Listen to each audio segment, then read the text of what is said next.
Have you ever woken up in the middle of the night as a kid, the TV's still on, and whatever's playing just feels eerie or even scary? No, George Lopez, my friends, and I don't love them already!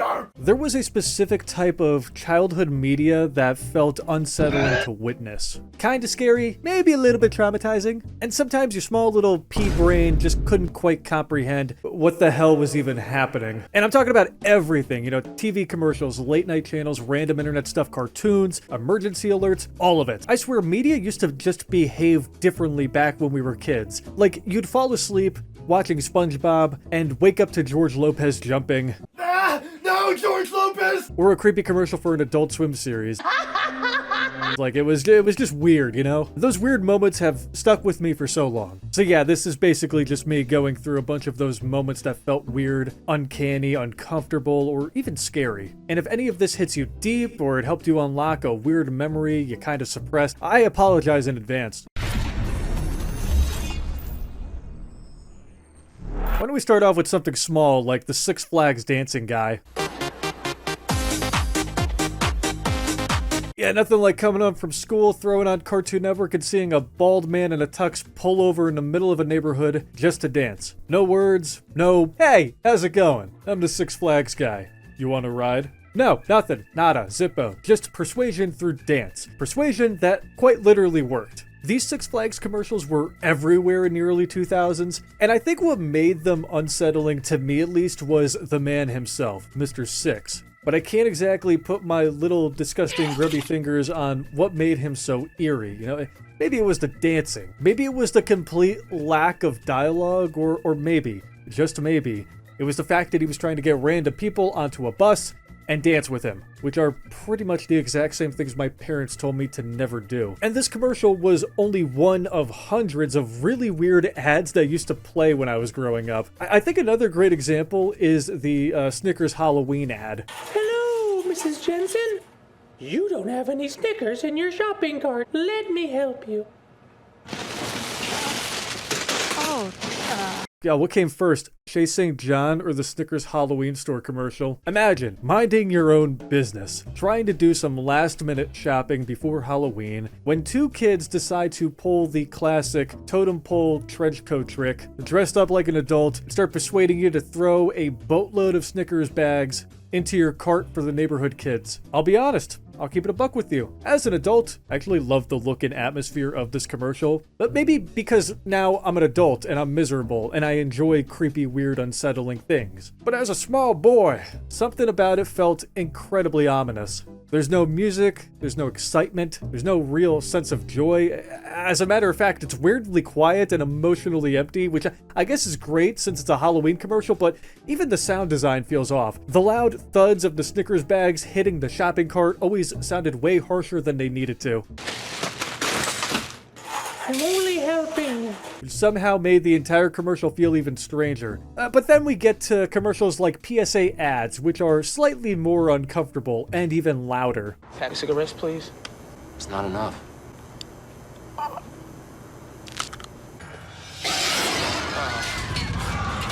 From teeth being ripped out to creepy monsters that look straight out of Half-Life, anti-smoking PSAs from campaigns like The Real Cost were notorious for scaring an entire generation away from cigarettes. They were graphic, they were unsettling, uncomfortable, disturbing, any other word I could use to describe this pulled from a thesaurus. Now you could argue they worked. I mean, a lot of people my age didn't exactly pick up smoking because of these ads. We just started vaping instead, which isn't exactly better, but hey, progress is progress. At the end of the day, these PSAs were freaky, and not in a kinky sort of way either. Like, not exactly my cup of tea. They made people like you and I really uncomfortable on purpose. But I guess the real question is this: what's worse, feeling uncomfortable for 30 seconds or dealing with the consequences that they were trying to show in the commercial? I mean, hell, I sure as hell don't want to be paying skin for a pack of Newports, are you kidding me? Now Marlboro, that's another thing.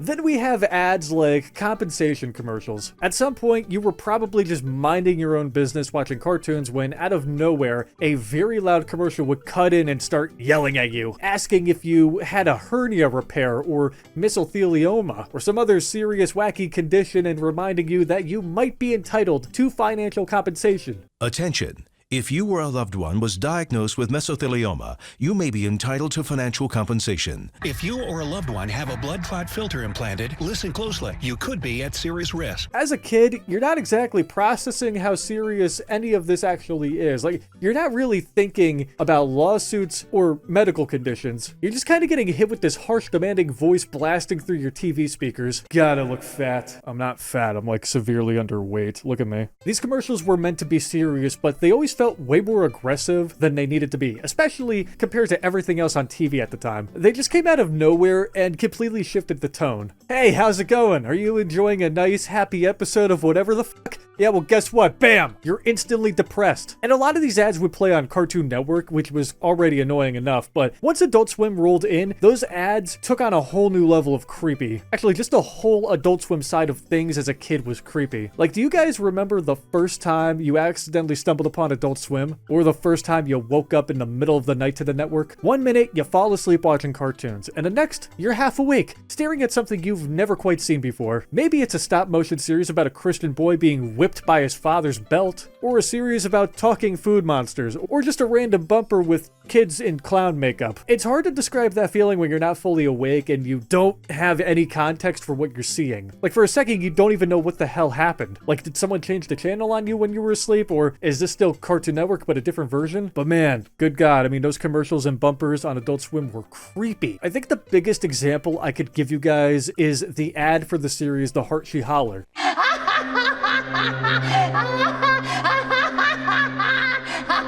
It was an Adult Swim horror comedy, and at one point, the network ran a series of bumpers to promote it. One of them featured the character Mima, and it was honestly one of the most unsettling ads I remember seeing as a kid. The entire commercial is just 30 seconds of her staring into the camera and laughing while blood slowly splatters across the screen, forming the title of the series. And it was terrifying. Like, this commercial basically made my testicles crawl back inside of my body. It was very intense, and that made me want to hide under the covers whenever it came on, just waiting for it to end. Oh, but you think this is weird? The bumps get even weirder. Another eerie bump was The Dawn Is Your Enemy.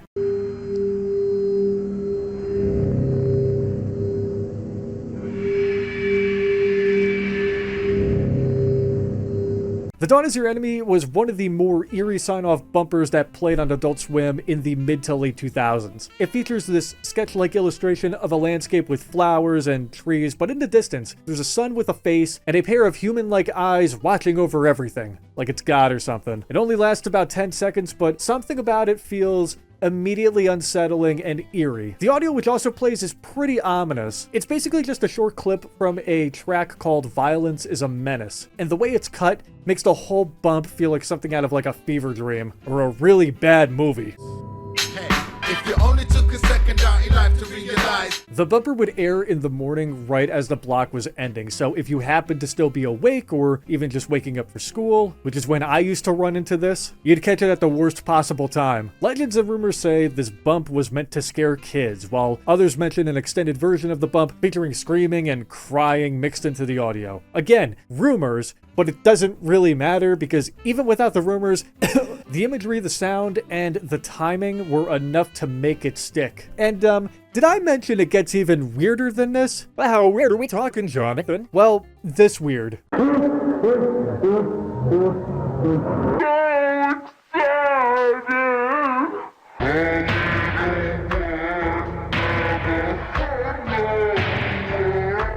I fucking hate this so much. It makes me uncomfortable, even to this day. I'm 26. This freaks me out still. This is probably one of the strangest things Adult Swim has ever done, and I don't like it. I hate it. For a period of 2 weeks, Adult Swim decided to air Saved by the Bell as a joke. But between these episodes, Adult Swim would also run these bumpers using clips from the series, but heavily edited. Voices were pitched down, scenes were distorted, and weird filters were layered over everything to make it feel completely off. What was originally a lighthearted sitcom suddenly looked like something out of a fucking horror movie, and I hated it. And if you didn't know what you were watching at the time, it made the whole thing even more fucking confusing. There's just something about taking something familiar and distorting it into something completely unrecognizable that made these bumps stick out so much. Truly, they were horrifying, and I'm so glad this joke only lasted like 2 weeks. Now, I know you guys probably found these commercials and bumpers creepy too growing up, or maybe you didn't, and if you didn't, congrats, you're built different.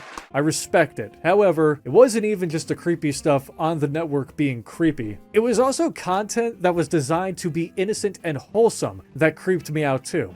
Case in point, Pee Wee Herman. Come closer! This is still right up into my face! Makes you think, huh?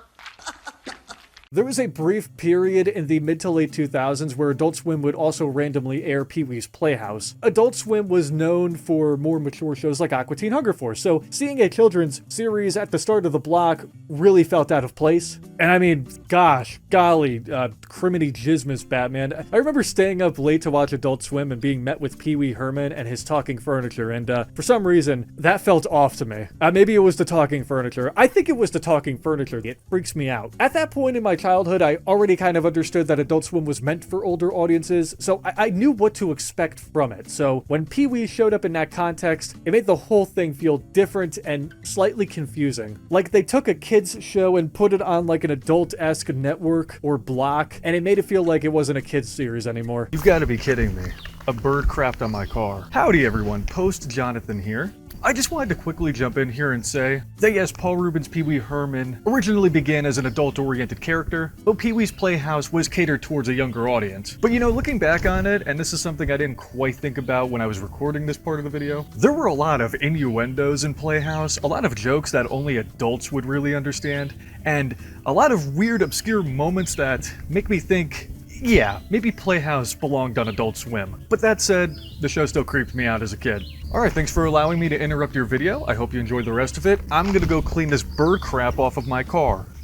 And it doesn't just stop with Pee-wee either. Like, I don't know, anime screwed me up too. Have you guys heard of Shao Tucker? Adult Swim was my introduction to a lot of things, and one of those things was anime. Between the Action Block, Toonami, and just random late-night airings of shows, the network basically shaped my taste in Japanese cartoons, and I'm forever grateful, because to this very day, I still love anime. But as a kid, it also sometimes traumatized me, because I got introduced to a scumbag by the name of Shao Tucker. There's this series, you've probably heard of it. It's called Full Metal Alchemist, one of my favorite anime and manga franchises of all time. I'm gonna sit like this in the chair for a little bit because I want to stretch my back. All right, we're good. I'm fixing myself. Now I'm mainly talking about Brotherhood here, since it follows the manga more closely and it's the version I saw first. I'm not dissing the 2003 version at all though. In fact, it's actually a really cool adaptation as well. But in the series, the Elric brothers visit a state alchemist named Shao Tucker, who previously created a talking chimera. But while staying with him, they meet his daughter Nina and her dog Alexander, and they all become friends, and everything seems fine and happy and normal, until it isn't. See, Tucker is at risk of losing his state alchemist license, so to keep it, he creates another talking chimera. Now at first, Ed and Al are impressed, until they realize what he actually did. He basically fused his daughter and her dog together. Daddy's hurting. Daddy hurts.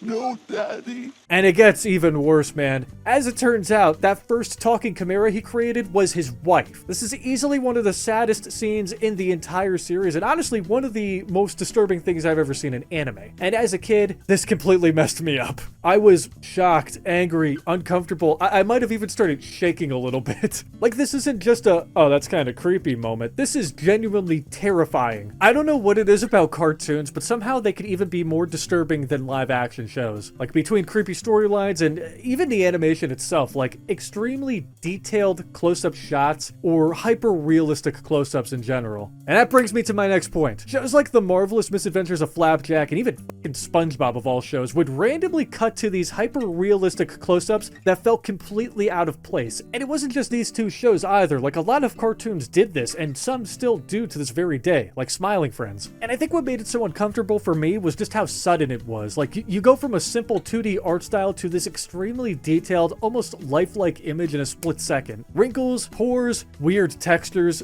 sometimes even realistic facial features. It was such a drastic shift that it didn't even feel like the same show anymore. It wasn't necessarily scary, but it was jarring enough that it kind of stuck with me a bit. But then we get to more specific shows that were designed to be a little creepy and were perfectly executed. like Courage the Cowardly Dog.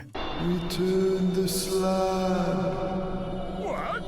Return the slab. Courage was always one of those shows that felt unsettling growing up, but I loved watching it. I really did. And I still do from time to time. But characters like King Ramses, the fetus monster, the violin girl jump scare, Freaky Fred, I mean, the series was full of these very disturbing characters. Like, there was just something about King Ramses' haunting voice and his CGI animation mixed with the 2D elements that felt bizarre. Like, bizarre in a way that's really hard to explain. I've always personally enjoyed shows that mix different animation mediums and styles together, but there are moments where it quite literally becomes unsettling instead of impressive. And King Ramses was definitely one of them. The fetus monster being another one. Good God, look, that thing is horrible. Look at that. Going from something like Ed, Edd and Eddy straight into this series is genuinely jarring. And looking back, it's actually kind of wild that a series like this even aired on Cartoon Network at all. But speaking of Cartoon Network, they really like to scare kids. I mean, have you seen Regular Show? No! There was an episode of Regular Show called Terror Tales of the Park, which acted like an anthology, and one of the segments involved Rigby getting turned into a house by a wizard after egging his house on Halloween.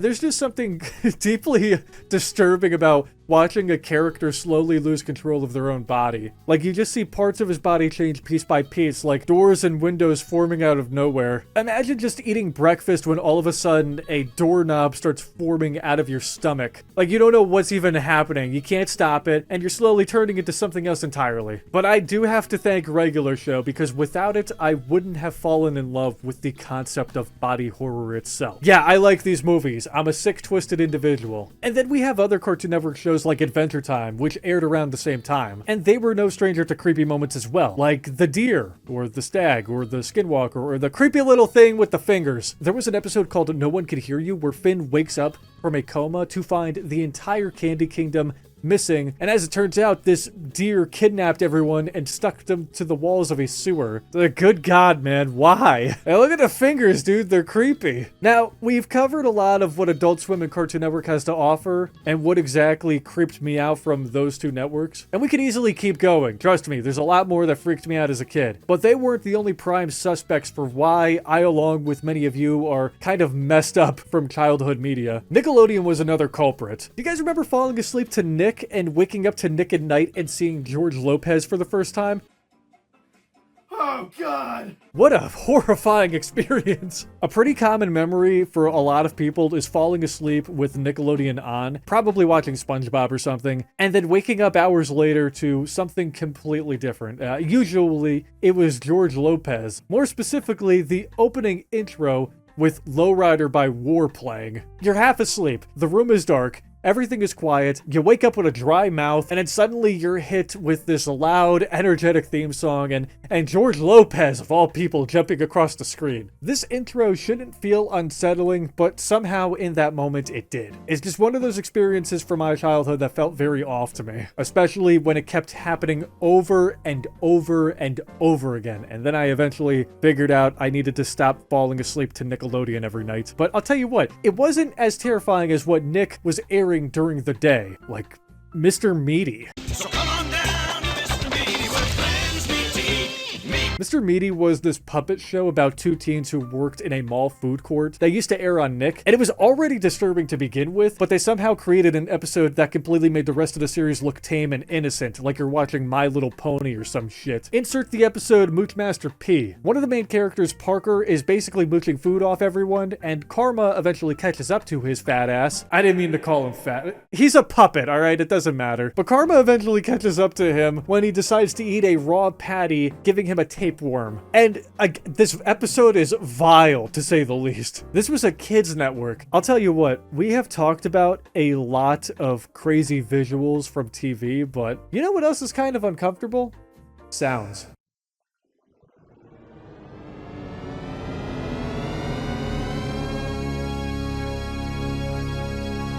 Yep, try turning your TV down fast enough before the base of 1,000 dying planets and stars erupts through your speakers, shakes your entire house, and wakes up your family. The THX Deep Note was pretty much created for theaters to flex their fancy surround sound systems, but for a lot of kids, it just became a universal jump scare before the movie even started. But I'll tell you what, the THX sound has nothing on those like loud, obnoxious emergency alert sounds.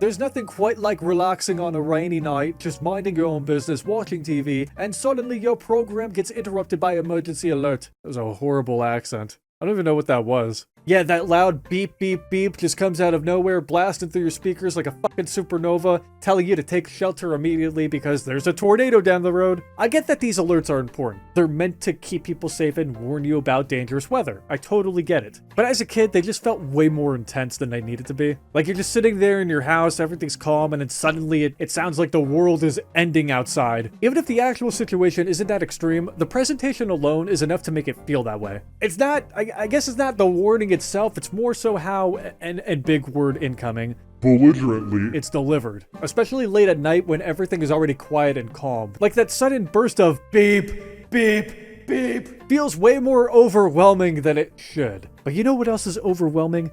The sound of TV static.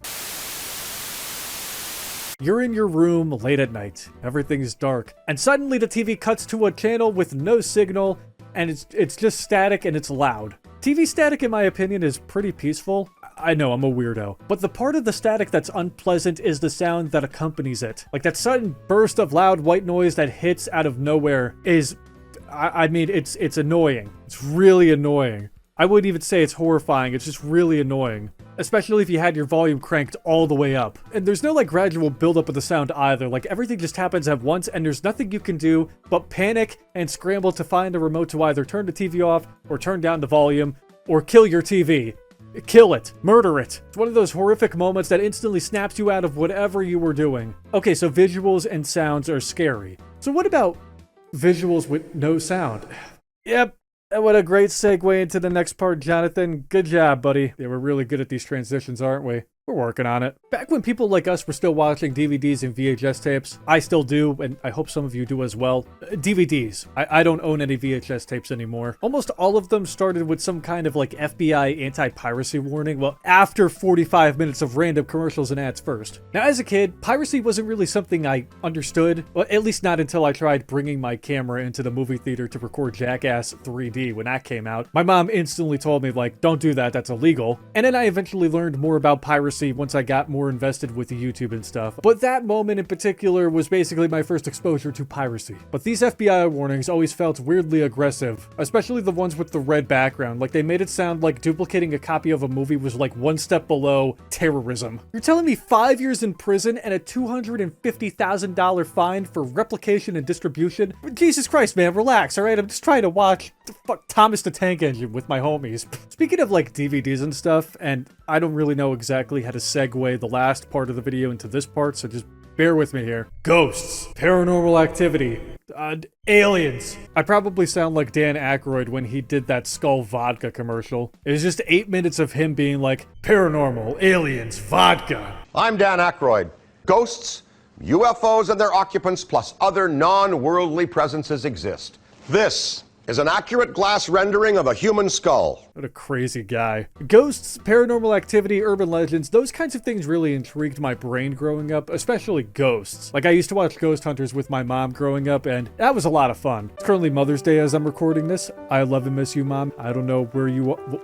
That's a lie. I know where you are. You're in the ground. I wish you can rise from the grave and hang out with me for a day, but that's all right. Anyways, I used to watch Ghost Hunters with my mom, and it was fun, and I thank the show, Ghost Hunters, for opening up the doorway to hell for me. There were these movies that came out called Paranormal Activity, and they were really cool, but also really freaky because at the time, I did kind of believe in spirits and demons and ghosts and stuff. I'm not entirely against like the idea, but I think ghosts are just one of those things we're probably never going to fully understand, and I'm more so on the fence about them. Like, I'm a skeptical person, although truth be told, I did have a few paranormal experiences in my day, but they didn't exactly convince me. Regardless, when these movies came out, they were huge, and they eventually got my parents interested, which led me to sitting in my living room as a kid watching the first two movies with them, and being a little uneasy because there's this invisible force eliminating these families. And the part that really threw me for a loop was the fact that these movies were designed to feel like found footage. Like, these movies were made using a mixture of like security cameras and vlog cameras, and they felt very like authentic, almost like the events in these movies did happen in real life and someone just stumbled across the footage and decided to compile everything into a movie. But speaking of ghosts, there was also a brief period in my childhood where I would just watch ghost videos on YouTube.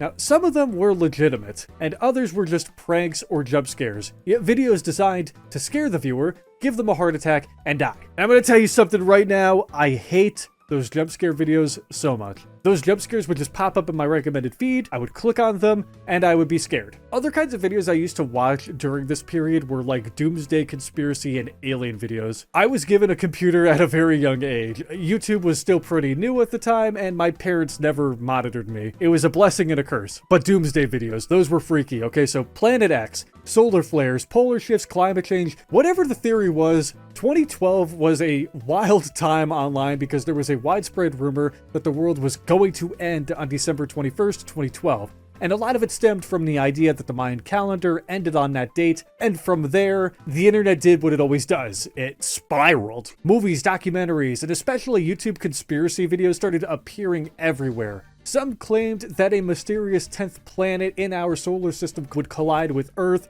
while others pointed towards solar activity or global disasters as signs of the end. And for a kid at the time, it didn't really matter how believable it was, it just felt real enough to be terrifying. The worst part wasn't the theories themselves, it was how easy it was to fall for them. Because, you know, I was a young, dumb kid, very naive, didn't understand the concept of life. What started as a short video about 2012 would turn into hours of related clips, each one pulling me deeper and deeper and deeper into the loop of fear and speculation. And the worst part is that the more you watched, the more convincing it all started to feel. Because apparently every idiot and their mother who compiled these videos together decided to meet up all at once and cover their bases. But the internet was more scary than just paranormal videos and doomsday predictions. There was legitimate horror on the internet that truly scarred me for life, and is probably why I am so numb to many situations.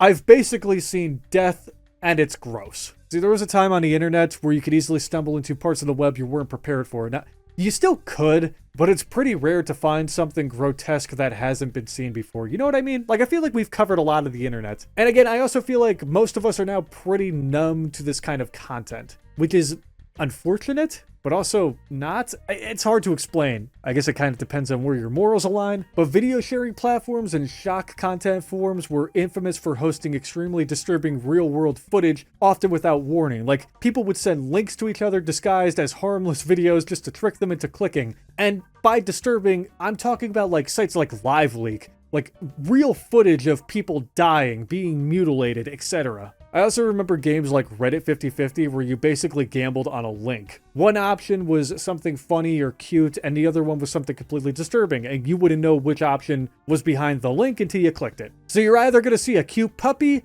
or a guy getting beheaded. But the problem wasn't just what was on these sites, it was how easy you could accidentally end up there too. Like, you didn't have to go looking for disturbing footage. Sometimes those vile videos just found you. And it's really hard to unsee something crazy like a real death. But let's dial it back a bit. You know what other kinds of media can be scary?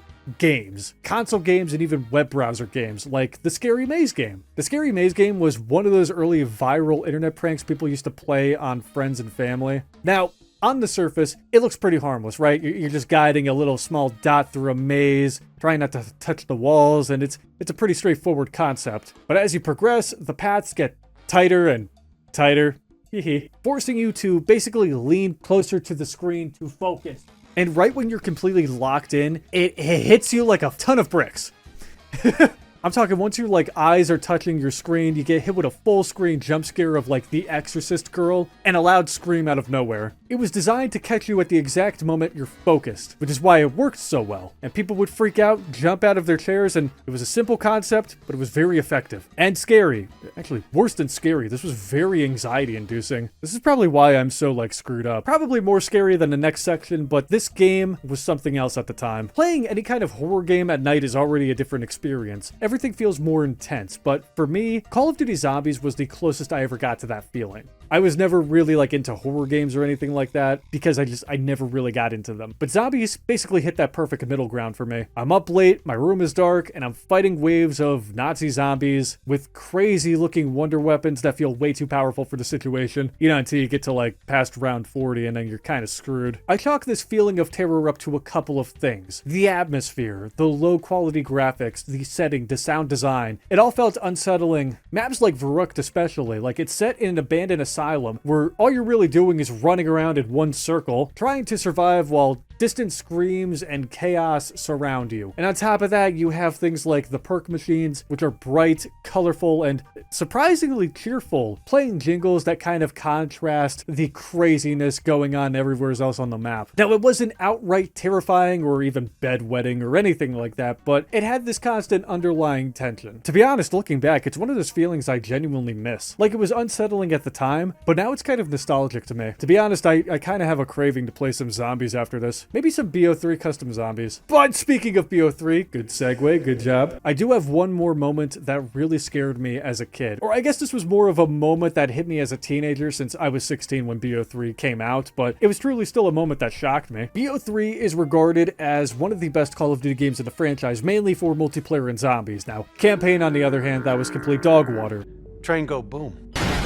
But there was a specific moment in the campaign that made me extremely queasy. In the first mission of the game, you and a character named Hendrix are at an airport to retrieve a guy and get out of there. Simple concept. But long story short, everyone gets to the extraction zone and gets picked up, except for you. You, the player, are left behind and get ripped apart by robots. Yes, that's right. Robots literally ripping your limbs off.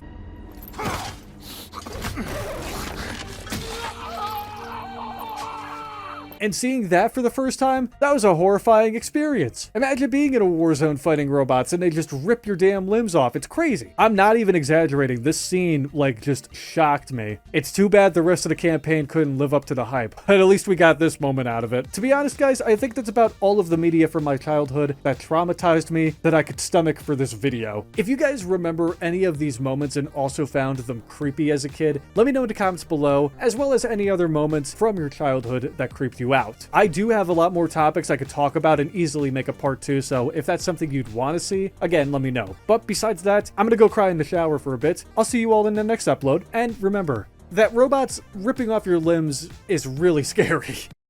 If you guys stuck around this far in the video, what the hell you doing? Go home. Also, let me know how you guys feel about this new style of video. I just wanted to try something different and see how it felt. But yeah, if you guys enjoyed this kind of style and you would like more videos like this, let me know.